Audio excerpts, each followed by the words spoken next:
Hello दोस्तों, स्वागत है आप सभी का एक बार फिर से आपके अपने यूट्यूब चैनल डिफेंस पॉइंट पर। और दोस्तों, आज के इस वीडियो में हम आप लोगों के लिए लेकर के आए हैं कोस्ट गार्ड नाविक एग्ज़ाम की तैयारी के लिए जीके की एक स्पेशल सीरीज़, जो कि आपके आगे होने वाले नाविक एग्ज़ाम के लिए काफ़ी ज़्यादा इम्पोर्टेंट और स्पेशल होने वाली है। तो दोस्तों, अगर आप लोग इंडियन कोस्ट गार्ड नाविक एग्ज़ाम की तैयारी कर रहे हैं तो इस वीडियो को कंप्लीट और पूरा ज़रूर से देखिएगा। साथ ही आप लोगों को बोलना चाहूँगा कि अगर आप लोग हमारे चैनल पर पहली बार आए हैं तो चैनल को सब्सक्राइब कर लें और बेल आइकन को प्रेस कर लें, ताकि आप लोगों को हमारे द्वारा दिए जाने वाले सभी लेटेस्ट अपडेट्स मिलते रहें। तो चलिए शुरू करते हैं आज का ये वीडियो बिना किसी देरी के। तो देखिए, फर्स्ट क्वेश्चन जो कि दिया गया है कि सौर मंडल का अत्यंत ऊष्म ग्रह कौन सा है, यानी कि the hottest planet in our solar system. Options दिए गए हैं शुक्र, पृथ्वी, मंगल या फिर चंद्रमा। तो अगर बात की जाए कि सौरमंडल का सबसे अत्यंत ऊष्म ग्रह कौन सा है, तो इसका राइट आंसर हो जाएगा ऑप्शन नंबर ए, शुक्र।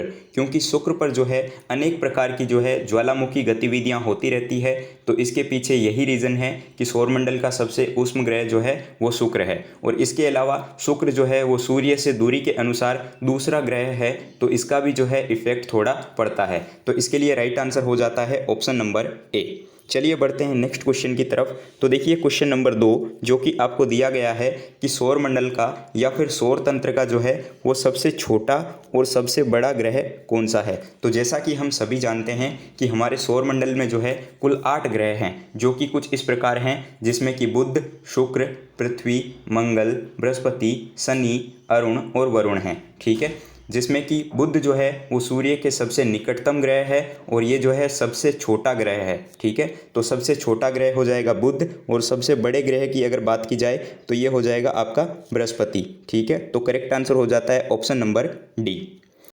और दोस्तों, साथ ही मैं आप लोगों को बताना चाहूँगा कि अब आप जो है इंडियन कोस्ट गार्ड नाविक एग्ज़ाम की तैयारी के लिए मुझे अनअकैडमी के ऊपर भी फॉलो कर सकते हो। यहाँ पर जो है हमारी डेली स्पेशल फ्री क्लासेस होती है, तो आप लोग जो है इनको अटेंड कर सकते हो। तो इसके लिए जो है आपको सबसे पहले प्ले स्टोर से अनअकैडमी का लर्नर ऐप इंस्टॉल कर लेना है। उसके बाद आपको सिंपली उसमें रजिस्टर करके डिफेंस की कैटेगरी में एयरफोर्स, नेवी और कोस्ट गार्ड को सिलेक्ट कर लेना है। उसके बाद जो है आप लोग मेरा यूज़र नेम भी सर्च कर सकते हो, जो कि आपको स्क्रीन पर दिख रहा होगा।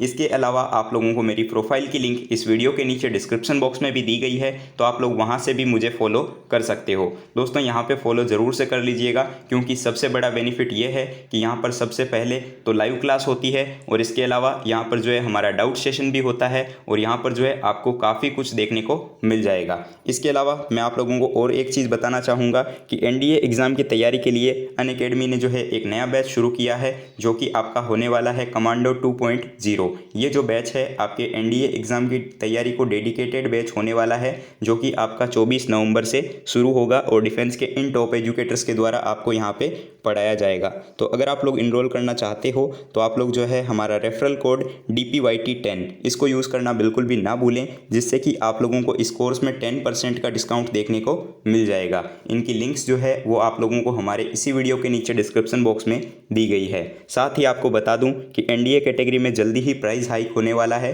तो वक्त रहते जो है इसके लिए इनरोल ज़रूर से कर लें। यहाँ पर स्पेशल ऑफर ये भी चल रहे हैं कि अगर आप लोग 12 महीने का सब्सक्रिप्शन परचेस करते हो तो आपको 12 महीने का SSB subscription free of cost दिया जा रहा है। और इसके साथ ही अगर आप लोग जो है 24 महीने का सब्सक्रिप्शन लेते हो तो आप लोगों को जो है सब्सक्रिप्शन एक्सटेंड करके भी दिया जा रहा है। तो अब देखिए दोस्तों, क्वेश्चन नंबर 3 जो कि आपको दिया गया है कि अंतर्राष्ट्रीय तिथि रेखा जो आपके इंटरनेशनल डेट लाइन है ये किससे होकर के गुजरती है। तो अगर बात की जाए अंतर्राष्ट्रीय तिथि रेखा की, तो ये जो है प्रशांत महासागर के बीचों बीच यानी कि 180 डिग्री देशांतर पर जो है वो उत्तर से दक्षिण की ओर खींची गई एक काल्पनिक रेखा है, यानी कि इमेजिनरी लाइन है। तो इसके लिए जो है हमारा यहाँ पे राइट आंसर हो जाता है option number b, 180 degree Greenwich. ठीक है, चलिए बढ़ते हैं आगे की ओर। तो देखिएगा दोस्तों, क्वेश्चन नंबर 4, और यहाँ पर जो है आपको क्वेश्चन दिया गया है कि इनमें से कौन सी परिघटना बादलों के निर्माण में संबद्ध है। ठीक है, यानी कि which of the following phenomenon is related to the formation of clouds. Options दिए गए हैं संघनन, वाष्पीकरण, ऊर्ध्वपातन या फिर वल्कीकरण। तो यहाँ पर देखिए कि गैस से जो है द्रव बनने की जो परिघटना होती है या जो क्रिया होती है उसको हम लोग संघनन बोलते हैं, यानी कि कंडेंशन। ठीक है, और ये जो है वो वाष्पन की एक उल्टी क्रिया होती है। ठीक है, जो कि बादल जो होते हैं उनका निर्माण संघनन की क्रिया के द्वारा ही होता है। तो राइट आंसर हो जाएगा ऑप्शन नंबर ए। अब देखिए दोस्तों क्वेश्चन नंबर 5, और यहाँ पर आपको क्वेश्चन दिया गया है कि सबसे गहरी समुद्री खाइयाँ इनमें से कौन से महासागर में पाई जाती है, यानी कि डीपेस्ट ट्रेंच। तो डीपेस्ट ट्रेंच जो है वो इनमें से कौन से ओशियन में पाई जाती है, ये पूछा गया है। तो इसके लिए जो है वो हमारा करेक्ट आंसर हो जाएगा option number b, Pacific Ocean, यानी कि प्रशांत महासागर। दोस्तों ये जो क्वेश्चन है काफ़ी इंपॉर्टेंट हो जाता है, तो इसको ध्यान में रखिएगा। प्रशांत महासागर में जो है सबसे गहरी समुद्री खाइयाँ पाई जाती है। प्रशांत महासागर के जो पूर्वी और पश्चिमी छोर हैं, यानी कि ईस्ट और वेस्ट, उन छोरों पर जो है खाइयों की एक श्रृंखला पाई जाती है। ठीक है, और अगर सबसे गहरी खाई की बात करें तो वो आपकी हो जाएगी मरियाना ट्रेंच। ठीक है, मरियाना खाई जो है वो सबसे गहरी खाई है, जिसकी गहराई आपके 11,034 किलोमीटर है। ये भी आपको याद रखना है, काफ़ी बार जो है एग्ज़ाम में पूछा जाता है। चलिए बढ़ते हैं आगे की ओर। तो देखिएगा दोस्तों क्वेश्चन नंबर 6, यहाँ पर आपको क्वेश्चन दिया गया है कि हाल ही में आरबीआई द्वारा जारी 50 रुपये के मूल्य के नोट पे पृष्ठभाग पर जो है वो निम्नलिखित में से किसका रूपांकन किया गया है। आपको ऑप्शंस दिए गए हैं मंगलयान, सांची स्तूप, लाल किला या फिर हम्पी से पत्थर से बना रथ। ठीक है, तो अगर 50 रुपये की नोट की बात की जाए तो उसमें जो है हम्पी का रथ बना हुआ है। तो इस प्रकार इसका राइट आंसर हो जाता है ऑप्शन नंबर डी। इसके साथ ही मैं आप लोगों को बताना चाहूँगा और नोट के बारे में भी। तो अगर 10 रुपये के नोट की बात की जाए तो उसमें कोणार्क का सूर्य मंदिर बना हुआ है। 100 रुपये के नोट की अगर बात की जाए तो उसमें रानी की जो बाव है वो बनी हुई है। 200 रुपये के नोट पर जो है वो सांची का स्तूप बना हुआ है। और 500 रुपये के नोट में लाल किला, और 2000 रुपये का जो नोट होता है उसमें मंगलयान बना हुआ है। इसको आप लोग जो है देख भी सकते हो। चलिए बढ़ते हैं आगे की ओर। तो देखिएगा दोस्तों क्वेश्चन नंबर 7, ये क्वेश्चन आपके लिए बहुत ज़्यादा इंपॉर्टेंट हो जाता है, क्योंकि अंतर्राष्ट्रीय संगठन और उसके मुख्यालय में से जो है एक क्वेश्चन आपके एग्ज़ाम में अक्सर पूछा जाता है। तो यहाँ पर क्वेश्चन दिया गया है कि अंतर्राष्ट्रीय मुद्रा कोष, यानी कि जिसको हम शॉर्ट में बोलते हैं IMF, जिसका पूरा नाम होता है इंटरनेशनल मॉनेटरी फंड, इसका मुख्यालय जो है ये कहाँ पर स्थित है। तो मैं आपको बताना चाहूँगा कि 27 दिसंबर 1945 को जो है मतलब कि इंटरनेशनल ट्रेड, यानी कि अंतर्राष्ट्रीय व्यापार और भुगतान को जो है प्रोत्साहन के लिए जो है IMF की स्थापना की गई थी। और इसका जो मुख्यालय है ये आपके वाशिंगटन DC, संयुक्त राज्य अमेरिका में है। ठीक है, वाशिंगटन DC, संयुक्त राज्य अमेरिका। तो करेक्ट आंसर हो जाता है option number A, Washington DC। अब देखिएगा दोस्तों क्वेश्चन नंबर 8, और यहाँ पर जो है आपको एक पॉलिटी का सवाल दिया गया है। वैसे जो है आपके सिलेबस में पॉलिटी नहीं है, लेकिन इंडियन कोस्ट गार्ड की नाविक एग्जाम में जो है एक क्वेश्चन हर शिफ्ट में जो है आपके पॉलिटी से पूछा जाता है। तो इसलिए जो है मैं आप लोगों को यहाँ पर कुछ इंपॉर्टेंट क्वेश्चंस जो होंगे पॉलिटी के वो ज़रूर से करवा दूंगा, ताकि अगर आपको एग्जाम में देखने को मिले तो आप लोग जो है आंसर कर पाओ। यहाँ पर जो है आपको क्वेश्चन दिया गया है कि किस संवैधानिक संशोधन के द्वारा मूल अधिकारों का संशोधन करने का अधिकार प्राप्त हुआ है। ठीक है, तो देखिए संवैधानिक संशोधनों का उल्लेख जो है वो हमारा जो भारतीय संविधान है, यानी कि इंडियन कॉन्स्टिट्यूशन, उसका जो आर्टिकल 368 है, यानी कि अनुच्छेद 368 जो है उसमें किया गया है। ठीक है, और ये जो प्रक्रिया है ये दक्षिण अफ्रीका के संविधान से ली गई है। ठीक है, कहाँ से ली गई है? दक्षिण अफ्रीका के संविधान से। ठीक है, और प्रश्नानुसार जो है हमें पूछा गया था कि यहाँ पर जो है कि मूल अधिकारों का संशोधन करने का अधिकार प्राप्त हुआ है। तो याद रखिएगा 24वें संविधान संशोधन के द्वारा जो है मूल अधिकारों में भी संशोधन करने का अधिकार प्राप्त हुआ है। तो राइट आंसर हो जाता है ऑप्शन नंबर सी। अब देखिएगा दोस्तों क्वेश्चन नंबर 9, और यहाँ पर क्वेश्चन दिया गया है कि केंद्र को जो है कानूनी मामलों में सलाह कौन देता है। ठीक है, who advise the centre on the legal matters. तो ऑप्शंस दिए गए हैं महाअधिवक्ता, भारत के राष्ट्रपति, भारत के अटॉर्नी जनरल या फिर भारत के मुख्य न्यायाधीश।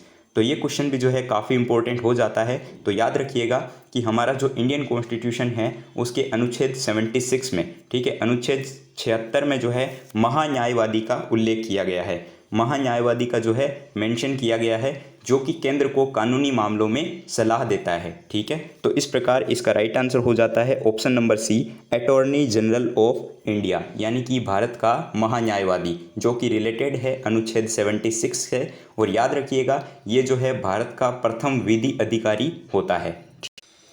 तो अब देखिए दोस्तों क्वेश्चन नंबर 10, और यहाँ पर आपको क्वेश्चन दिया गया है कि इंडिका जो है वो किसने लिखी है। तो इंडिका जो है वो एक काफ़ी फेमस पुस्तक है और काफ़ी बार जो है एग्ज़ाम्स में इससे रिलेटेड क्वेश्चन पूछा जाता है। तो ऑप्शंस दिए गए हैं कौटिल्य, कालिदास, शूद्रक या फिर मेगास्थनीज। तो इंडिका नामक जो पुस्तक है वो मेगास्थनीज के द्वारा लिखी गई है। तो मेगास्थनीज के बारे में अगर बात की जाए तो मेगास्थनीज जो है वो सेल्यूकस निकेटर का जो है एक राजदूत था और ये जो है चंद्रगुप्त मौर्य के शासनकाल में भारत आया था और उसने जो कुछ भी भारत में देखा उसने जो है अपनी पुस्तक इंडिका में उसका वर्णन किया है। तो यहाँ पे जो है करेक्ट आंसर हो जाता है ऑप्शन नंबर डी। अब दोस्तों आपको जो है मौर्य काल में एक और पुस्तक का नाम याद रखना है जो कि आपकी हो जाती है अर्थशास्त्र। अर्थशास्त्र पुस्तक जो है वो आपके राजनीति के ऊपर आधारित है जो कि आपके चंद्रगुप्त मौर्य के गुरु और उनके राजदरबारी चाणक्य यानी कि कौटिल्य के द्वारा लिखी गई है। तो आइए बढ़ते हैं नेक्स्ट क्वेश्चन की तरफ। तो देखिएगा क्वेश्चन नंबर 11 और यहाँ पर आपको क्वेश्चन दिया गया है कि शक युग जो है वो कब आरंभ हुआ था। तो शक युग जो है वो आपके 78 ईस्वी में आरंभ माना जाता है, यानी कि ऑप्शन नंबर बी इसके लिए करेक्ट आंसर हो जाता है। तो अब इसके बारे में बात करते हैं कि इसको शुरुआत जो है वो किसने की थी और इससे रिलेटेड जो है क्या इंपॉर्टेंट पॉइंट्स हो सकते हैं। तो कनिष्क जो है वो प्रथम कुषाण राजवंश था जो कि एक महान सम्राट था और इसका शासनकाल जो है वो आपके 78 ईस्वी से माना जाता है।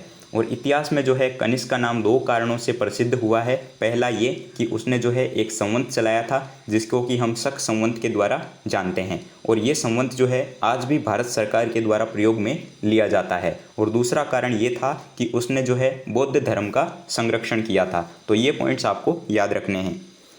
तो अब देखिए दोस्तों क्वेश्चन नंबर 12 और यहाँ पर आपको क्वेश्चन दिया गया है कि गुलाम वंश का संस्थापक कौन था, यानी कि who was the founder of slave dynasty. आपको ऑप्शंस दिए गए हैं इल्तुतमिश, बलबन, रजिया या फिर कुतुबुद्दीन ऐबक। तो देखिए गुलाम वंश की स्थापना जो है ये आपके कुतुबुद्दीन ऐबक के द्वारा की गई थी। कुतुबुद्दीन ऐबक जो है वो मध्यकालीन भारत में दिल्ली सल्तनत का पहला सुल्तान था और साथ ही गुलाम वंश का संस्थापक भी था। इसने जो है केवल 4 वर्षों तक शासन किया था, 1206 से लेकर के 1210 तक। ये जो है मतलब कि एक बहुत ही प्रतिभाशाली सैनिक था। ठीक है, चलिए बढ़ते हैं आगे की ओर। तो देखिएगा दोस्तों क्वेश्चन नंबर 13 और यहाँ पर जो है आपको क्वेश्चन दिया गया है कि भारत में वो मुगल शासक कौन था जब ईस्ट इंडिया कंपनी को सूरत में कारखाना स्थापित करने की अनुमति दी थी। ठीक है, तो सूरत में जो है ईस्ट इंडिया कंपनी को कारखाना स्थापित करने की जो है अनुमति किसने दी थी। ऑप्शंस दिए गए हैं औरंगजेब, हुमायूं, जहांगीर या फिर शाहजहां। तो दोस्तों अगर आप लोग हमारी अनअकैडमी की स्पेशल क्लासेस को अटेंड करते हो तो आपको जो है यहाँ पर काफ़ी सारे क्वेश्चंस वहाँ से देखने को मिल जाएंगे। तो जहांगीर के शासनकाल में ईस्ट इंडिया कंपनी को जो है सूरत में स्थायी कारखाने स्थापित करने की अनुमति मिल गई थी। ठीक है, और जहांगीर का शासनकाल 1605 से लेकर के 1627 तक था। ठीक है, और ईस्ट इंडिया कंपनी ने जो है सूरत में अपनी कारखाने की स्थापना जो है 1612 से 13 ईस्वी में की थी और इससे पहले जो है उन्होंने 1611 में अपनी पहली फैक्ट्री जो है वो मसूलीपट्टनम में स्थापित कर ली थी। ठीक है, तो इस प्रकार इसका राइट आंसर हो जाता है आपका ऑप्शन नंबर सी, जहांगीर। अब देखिए दोस्तों क्वेश्चन नंबर 14 और यहाँ पर जो है आपको क्वेश्चन दिया गया है कि भारतीय राष्ट्रीय कांग्रेस के 1885 ईस्वी में संपन्न पहले सत्र का आयोजन कहाँ किया गया था। तो भारतीय राष्ट्रीय कांग्रेस की स्थापना जो है वो 72 प्रतिनिधियों की उपस्थिति में जो है आपके 28 दिसंबर 1885 को जो है बॉम्बे के गोकुलदास तेजपाल संस्कृत महाविद्यालय में हुई थी। और इसके जो संस्थापक या फिर महासचिव कौन थे तो वो एलन ऑक्टेवियन ह्यूम यानी कि A.O. ह्यूम हो जाते हैं। ठीक है, और इन्होंने जो है कलकत्ता के जो व्योमेश चंद्र बनर्जी थे उनको जो है आपके कांग्रेस का अध्यक्ष नियुक्त किया था। ठीक है, तो यहाँ पे जो है करेक्ट आंसर हो जाता है ऑप्शन नंबर सी, बम्बई। अब देखिएगा दोस्तों क्वेश्चन नंबर 15 और यहाँ पर आपको क्वेश्चन दिया गया है कि आर्य समाज की स्थापना किसने की थी। ठीक है, तो ये मोस्ट इंपॉर्टेंट क्वेश्चन हो जाता है, याद रखिएगा। 1875 ईस्वी में जो है बम्बई में आर्य समाज की स्थापना हुई थी और इसकी स्थापना जो है वो स्वामी दयानंद सरस्वती के द्वारा की गई थी। ठीक है, और स्वामी दयानंद सरस्वती से जुड़ा हुआ एक नारा भी पूछा जाता है, तो याद रखेंगे वेदों की ओर लौटो। ये नारा जो है वो आपके स्वामी दयानंद सरस्वती के द्वारा दिया गया था। सत्यार्थ प्रकाश जो है ये एक उनकी पुस्तक थी, तो ये भी जो है आप लोग याद रखेंगे क्योंकि इससे भी रिलेटेड क्वेश्चन पूछा जाता है। तो अब दोस्तों एक क्वेश्चन आप लोगों के लिए है क्वेश्चन फॉर यू में। इसका जो भी आपका राइट आंसर होगा आप लोगों को नीचे कमेंट बॉक्स में कमेंट करके बताना है। साथ ही आप लोगों ने इस वीडियो में जितने भी क्वेश्चन देखे हैं उसके बाद आप लोगों का स्कोर कितना रहा आप लोगों को नीचे कमेंट बॉक्स में कमेंट करके बताना है। तो क्वेश्चन फॉर यू में आपके लिए क्वेश्चन है कि चोरी चोरा घटना के कारण किस आंदोलन को अचानक से रोकना पड़ा था। तो इसके बारे में आपको यहाँ पे कमेंट करके बताना है। आपके लिए ऑप्शंस हैं भारत छोड़ो आंदोलन, होम रूल आंदोलन, असहयोग आंदोलन या फिर सविनय अवज्ञा आंदोलन। तो इसका जो भी राइट आंसर है आपको नीचे कमेंट बॉक्स में कमेंट करना है। दोस्तों हमारी जो है जीके साइंस की क्लासेस शुरू हो चुकी है। जल्दी ही जो है वो आपके इंग्लिश, मैथ्स और जो है बाकी की क्लासेस भी शुरू हो जाएगी। तो आप लोग जो है मेक श्योर कि चैनल सब्सक्राइब कर लें और सारे वीडियोस को जो है ज़रूर से देखें, क्योंकि इंडियन कोस्ट गार्ड की तैयारी के लिए हमारा डेडिकेटेड चैनल है। तो आप लोग जो है यहाँ पर रेगुलर अपडेट रहें। तो मिलते हैं एक नए वीडियो में, तब तक के लिए जय हिंद दोस्तों।